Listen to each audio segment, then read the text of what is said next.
मेहनत मजदूरी करके घर चलाने के लिए, रूखी सूखी रोटी खाने के लिए जो सदियों से चला रहा है, कई कई घंटे काम करते हो। इज्जत की जिंदगी के लिए 1 घंटा भी अगर रोज काम करोगे और रोज 2 लोगों को भी तैयार कर दोगे तो 1 महीने में कम से कम 1 लाख लोग तैयार हो जाएंगे। और जब 1 लाख लोग तैयार होंगे और जिस दिन वोट डलेगी और आपने आजाद समाज पार्टी का बटन दबा दिया तो बताओ, असेंबली का जो एमएलए है, जो हमारा मेंबर ऑफ लेजिस्लेटिव असेंबली है, कौन किसकी पार्टी का जीतेगा बताओ? आजाद समाज। किसकी पार्टी का जीतेगा बताओ?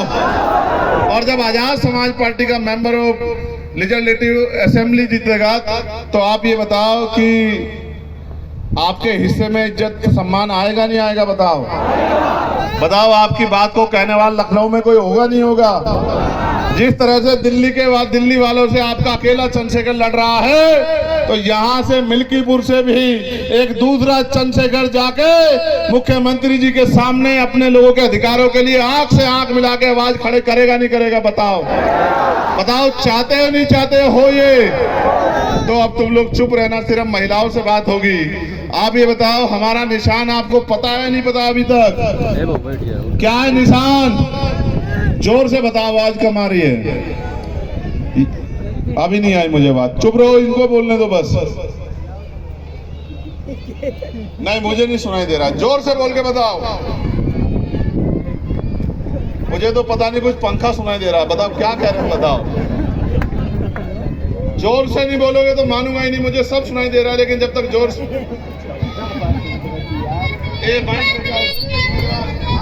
बोलो बोलो, दो माइक दो।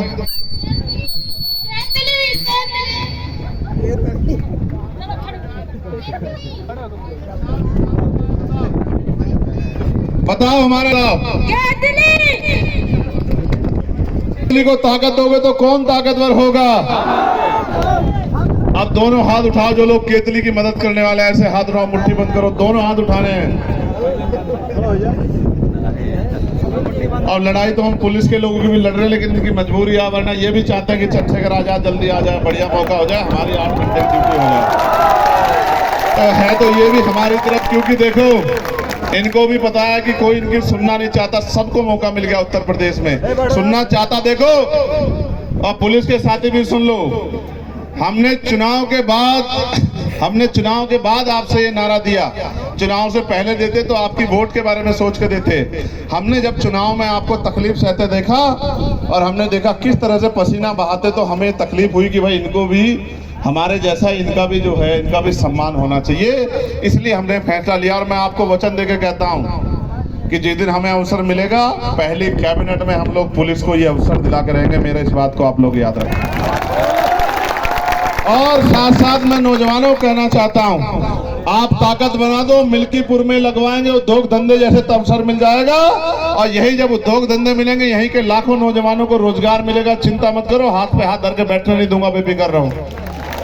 अगर इज्जत की जिंदगी चाहिए, नौकरी रोजगार चाहिए, लोन चाहिए, घर में तरक्की चाहिए, माताओं बहनों को सम्मान का जीवन चाहिए, गुंडागर्दी का अंत करना है, तो फिर आप आजाद समाज पार्टी को ताकत देने का काम शुरू कर दो। बताओ मदद करोगे नहीं करोगे? दोनों हाथ उठा के बताओ, मदद करोगे नहीं करोगे? तो एक बार आखिरी सुन लो हमारे।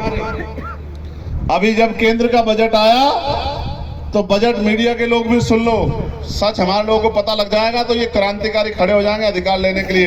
ये नौजवानों गौर से सुन लेना, देश का बजट था 48,20,000 करोड़ का। कितने का?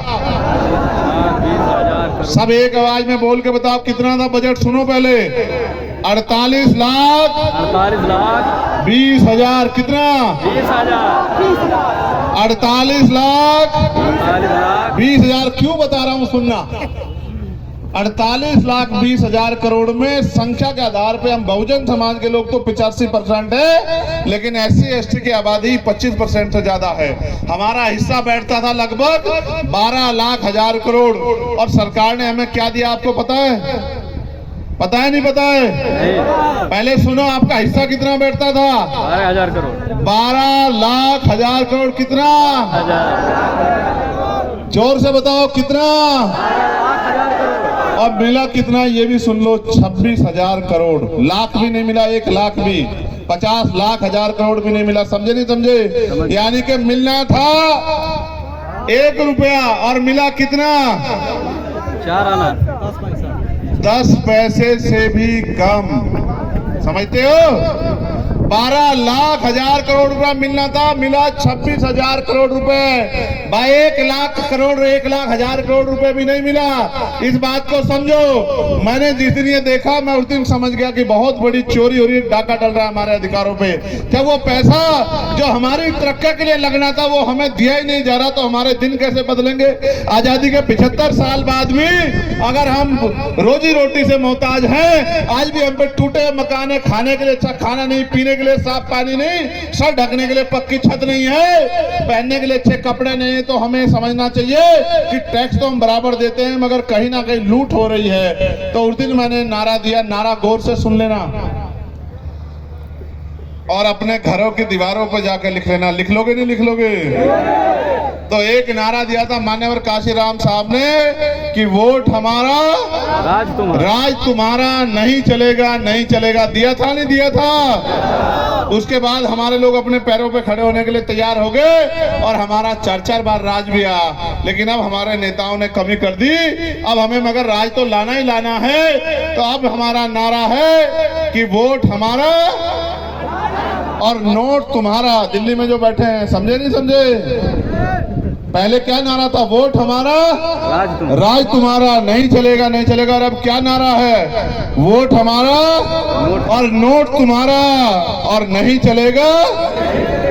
अगर वोट हमारा है तो नोट किसका होना चाहिए? हमारा होना चाहिए। और जब तक नोट आपकी जेब में नहीं आएगा, बताओ आपकी जिंदगी बदल जाएगी क्या? बताओ बदल जाएगी क्या? और जब नोट आपकी जेब में होगा तो जिंदगी बदलेगी नहीं बदलेगी? और बात सुनो, ये जो महिलाएं बैठी, बताओ कितनी महिलाओं ने हवाई जहाज का सफर किया? जरा हाथ उठा के बताओ।